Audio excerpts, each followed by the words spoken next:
Halo, salam jumpa lagi dalam Perspektif Isidorus Lili Jawa.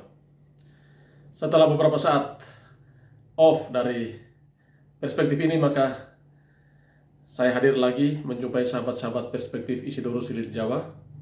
Kali ini topik yang akan saya ulas pencapresan dan efek ekor jas.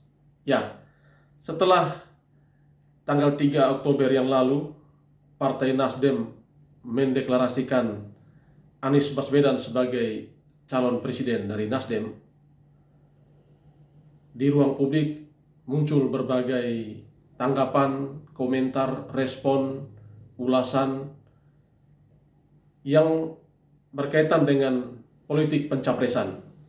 Dan satu hal yang juga didiskusikan adalah apakah ada efek ekor jas dari kehadiran Anies Baswedan bagi Partai Nasdem di seluruh Indonesia. Ya, sebelum sampai ke sana, saya mengajak kita untuk sedikit memahami apa itu efek ekor jas. Ya, dari berbagai sumber bisa saya bacakan saja. Ya, dalam psikologi politik, efek ekor jas atau coattail effect dapat dimaknai sebagai pengaruh figur atau tokoh dalam meningkatkan suara partai di pemilu. Figur atau tokoh tersebut bisa berasal dari calon presiden ataupun calon wakil presiden yang diusung. Sederhananya, partai politik akan mendapatkan limpahan suara dalam pemilihan umum anggota legislatif bila mencalonkan tokoh atau figur yang populer serta memiliki elektabilitas yang tinggi.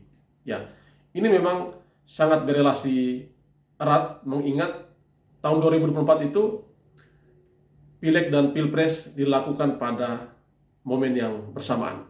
Artinya, elektabilitas calon presiden maupun wakil presiden itu sangat menentukan tingkat elektoral suara-suara partai politik di daerah-daerah. Nah, pertanyaannya, apakah dari figur-figur capres yang sekarang sudah on air ke publik, apakah memang ada efek ekor jas itu bagi perolehan elektoral suara partai di seluruh Indonesia? Oke, saya coba membedah ada 3 hal. Yang pertama, pada bulan Agustus yang lalu, Partai Gerindra secara resmi sudah menyatakan sikap mendukung Bapak Prabowo Subianto sebagai calon presiden Republik Indonesia pada tahun 2024. Pada saat itu juga ditandatangani perjanjian kerjasama dengan Partai Kebangkitan Bangsa. Ya, ini akta kerjasama koalisi antara Partai Gerindra dan PKB. Itu yang pertama. Lalu yang kedua, pada tanggal 3 Oktober yang lalu, Partai Nasdem mendeklarasikan Anies Baswedan sebagai calon presiden dari Partai Nasdem. Ya, tentu sudah dengan berbagai pertimbangan matang, maka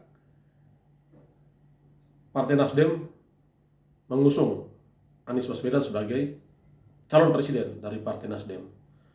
Lalu beberapa saat setelah itu, Partai Solidaritas Indonesia (PSI) mendeklarasikan Ganjar Pranowo sebagai calon presiden dan putri Gus Dur sebagai calon wakil presiden. Ya, dari 3 capres yang sudah disampaikan ke publik ini, ya, kita bisa melihat seperti apakah efek ekor jasnya. Ya. Yang pertama misalnya Pak Prabowo Subianto sudah jelas bahwa ini pimpinan tertinggi Partai Gerindra yang pasti akan didukung oleh Partai Gerindra dan beberapa partai yang akan berkoalisi. Lalu tentu ada pengaruh efek ekor jasnya untuk Partai Gerindra di daerah-daerah, ya. Mengingat kali ini pertarungan Bapak Prabowo Subianto untuk yang ketiga kalinya, dan tentu sudah belajar dari pengalaman-pengalaman yang lalu dalam mendesain strategi memenangkan Pilpres, ya. Lalu yang kedua, sejauh mana efek ekor jas kehadiran seorang Anies Baswedan bagi Partai Nasdem di daerah-daerah, ya. Ini memang perlu kita lihat, mengingat dari berbagai media yang saya cermati, resistensi terhadap seorang Anies Baswedan itu cukup tinggi, ya. Bahkan dari pemberitaan ada sejumlah kader yang mengundurkan diri ketika partai ini mengusung Anies Baswedan. Ya, mungkin itu sudah dipertimbangkan sebelumnya oleh para petinggi partai. Tetapi inilah efek dari mengusung seseorang untuk menjadi calon presiden. Tentu ada efek ekor jasnya. Misalnya untuk kita di NTT, ya, apakah kehadiran Anies Baswedan sebagai capres Nasdem itu memperkuat basis elektoral Nasdem di NTT, atau misalnya akan menggerus suara-suara Nasdem, atau suara-suara Nasdem itu akan stagnan. Ya, ini tentu akan diuji dalam Pilpres Pileg 2024 nanti. Tetapi kita tidak bisa menafikan bahwa seorang Anies Baswedan tidak boleh mencalonkan diri sebagai calon presiden. Tidak, itu hak setiap individu dan hak partai politik manapun untuk mengajukan calon presidennya. Kita hormati pilihan itu, kita hormati hak-hak itu. Yang kita lihat adalah apakah ada efek ekor jasnya bagi elektoral di daerah-daerah. Lalu yang ketiga, ini menarik juga, ya. Partai Solidaritas Indonesia yang memang tidak dalam pemilu kali lalu tidak tembus dalam parliament threshold di Senayan, tetapi sudah berani untuk mencalonkan Ganjar Pranowo sebagai calon presiden. Bahkan misalnya mendahului PD Perjuangan yang punya kader seorang Ganjar. Apakah ini juga menjadi bagian dari strategi untuk mendapatkan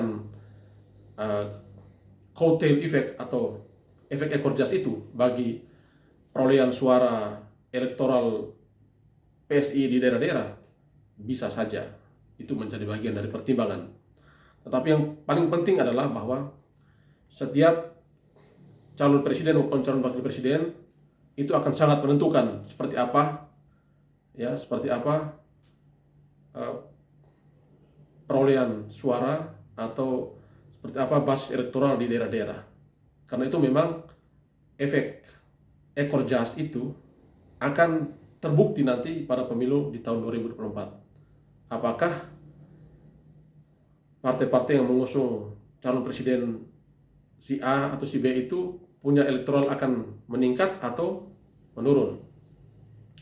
Apakah partai-partai yang berkoalisi dengan partai-partai ini untuk mendukung pasangan si A atau si B itu akan mendapatkan dukungan dari masyarakat atau malah ditinggalkan oleh masyarakat? Itu akan diukur nanti pada pemilu tahun 2024. Tapi yang penting saat ini adalah kita terus berdemokrasi secara sehat. Kita menghargai setiap calon, setiap kandidat yang akan bertarung. Tentu kita berharap bertarunglah secara sehat, ya, secara fair, agar demokrasi kita menjadi demokrasi yang sehat.